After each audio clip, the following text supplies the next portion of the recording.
Thank you, Mr Speaker, and I thank the member for his question and recognise his genuine concern with the issue.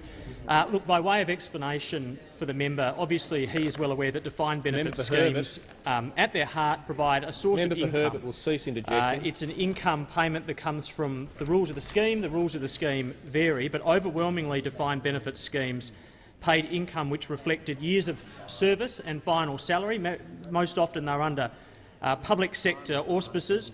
And it's obviously important to note for the present purposes that if it was one of those very rare schemes that was contributory, then there are bases upon which the rules that we're about to introduce can be excluded. But in answer to the member's question, the fact is that we are very willing to justify this on the grounds of fairness, because there are two fundamental principles that underpin the social security system and the pension system particularly.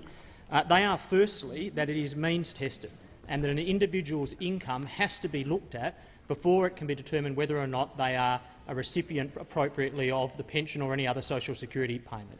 The second basic principle is that in assessing someone's income, what should matter is not the source of the income but the amount of the income.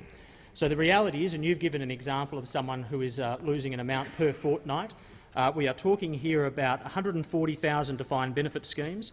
The change in the rules that we're proposing would only affect 47,938 of those.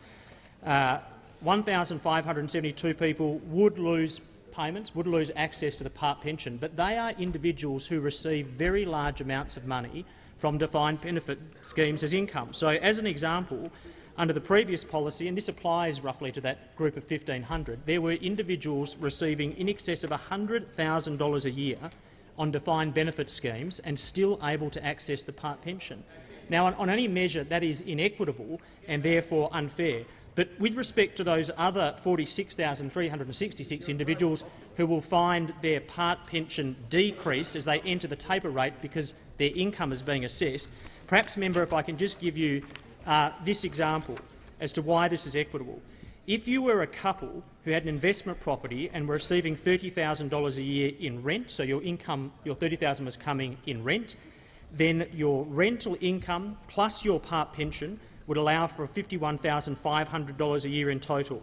If per chance you happen to be earning $30,000 a year in income from a defined benefit scheme, given the rules that we are now about to change, you would have been eligible to $59,000 per year. The only salient difference was the source of the income. The change that we are making, which is applicable to the type of person that you've described, would be that if you had $30,000 per year coming in from a defined benefit scheme, you would still be able to access the part pension, but yes, the amount overall would reduce to $54,000. It's still more than the couple who received their $30,000 income on rent. So really this is a matter of equity.